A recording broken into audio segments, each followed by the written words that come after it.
Hey, how's it going? This is Tex, and we're going to talk about flashlights and bird's eyes.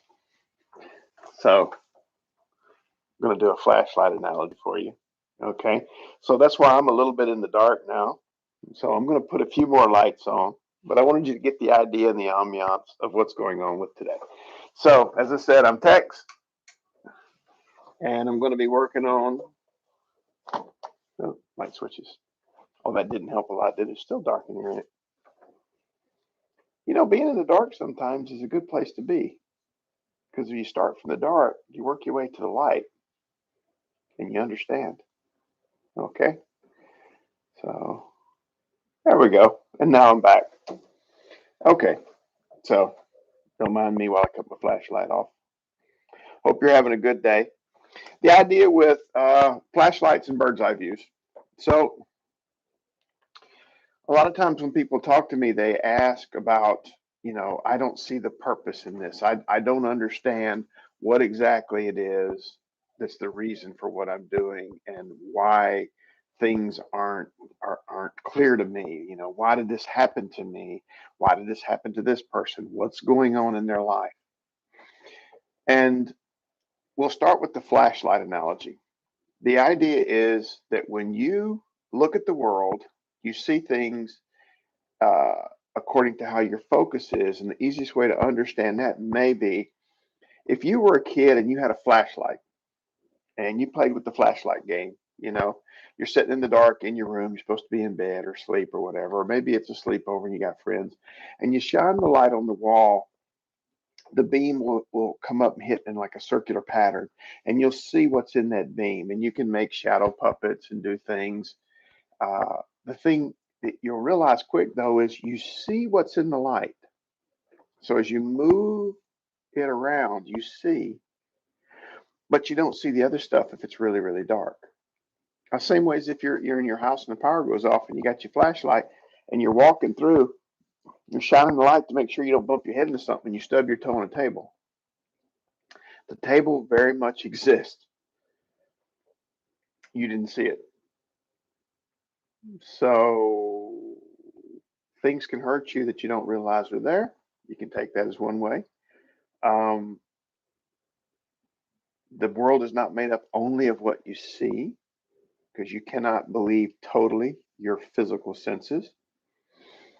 Very much in the mental way, where we shine our flashlight in our world is what we focus on. What we don't realize is we control our own flashlights. In other words, you can choose what to shine your light on.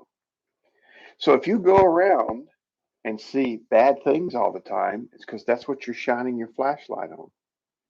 You could just as easily shift your flashlight onto something that you want to see that may be better.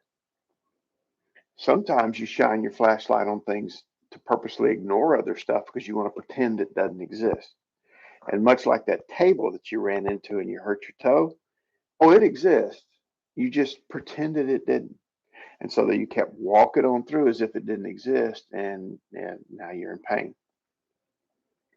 So the flashlight analogy is the idea that you can control your focus, decide what to put it on, shine your light on something, and realizing at the same time, though, that that very much limits what you see. It's not like a big light that sees the whole room. And even when you see the whole room, you only see as far as your field of vision will go, and you have to move in order to catch more. And a lot of times when you're focusing on something, you tend to narrow your vision in. It's even explained that way of narrowing your vision in. Okay. So sometimes when you say, I don't understand why, it has to do with the fact that you can't understand why because you didn't take the time to look at everything. You only saw what you wanted to focus on or what you wanted to see. The bird's eye view. A lot of times, if you just stand and look down at yourself, you will notice your feet, maybe your legs. You will notice the ground around you, and you've limited your field of vision to this very small area. So that when something comes into that field of vision, if you don't think about it, you don't realize it came from somewhere else. You didn't see the whole picture. You only saw when it come into your field of vision, and you see what it did. And you try to explain your world in its very limited field of vision. You try to explain it from here to here. And when you do that, you haven't taken into account all these extraneous things, all this other stuff in the world, just this little bitty narrow point of view.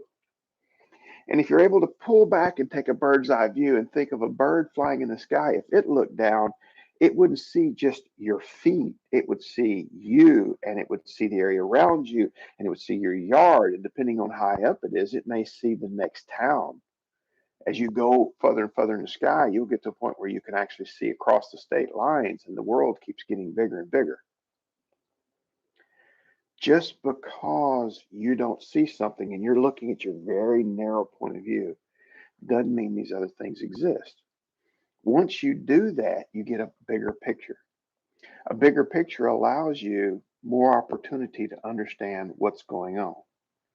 So in your mind, you only see what happened in the hallway. So you only see a very small portion of things. And then you get very upset. You make judgments. You make plans. You have ideas that only involve this small, narrow vision. And you're not able to pull back and see something bigger. It also limits your ability to plan for things because you're only planning what's happening in this little area. An example of how this works is I like to use the old man on the sidewalk story. Um, let's just say you looked out of the window and you've seen an old man on the sidewalk with his walker meandering along very slowly. And out of the blue, you see this kid running at full speed, and he hits that man as hard as he can and knocks him off the sidewalk, and the old man falls to the ground. What do you think? A lot of times people will tell me, well, God, that kid was an asshole or he was mad. What did the old man do?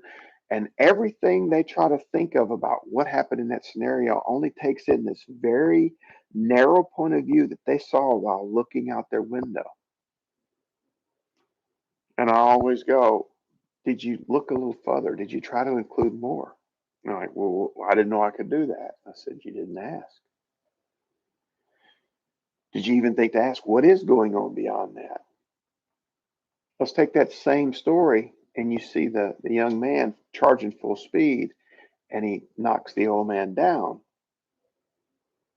And what you see is if you look a little further, there's a bus out of control and it's bumped the curb and it's coming down the sidewalk. And suddenly you realize that that young man is not being a butthole. He's being a hero, risking his life to save the old man. He had to knock the old man out of the way to keep him from getting run over by the bus because you didn't take the time to look a little bit further.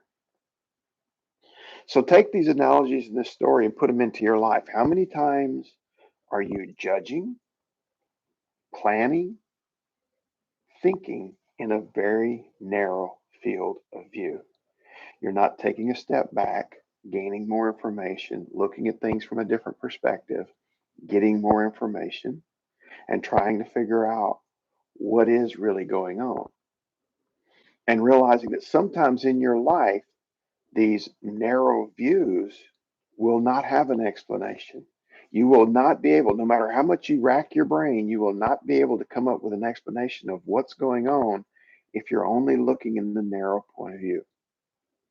Shine your flashlight around. Choose what you look at. Choose what you focus on. Open yourself up to a bigger world. Take a bird's eye view of things. Suddenly things will have different perspective, different importance. Your priorities may change. Everything may change, all from a point of view. Hope you have a great day. I hope the stories help you. I hope you can, lock them into your mind and think about things when something happens maybe today or another day. You are able to, you cut that off. Don't want to get in trouble for playing someone else's tune on my show. So think about it and see if it can add some value to your life. And if it can, use it. If it can't, put it away in a file cabinet somewhere. Maybe one day it will. I hope you have a great day. Enjoy yourself. It's a beautiful world. Namaste.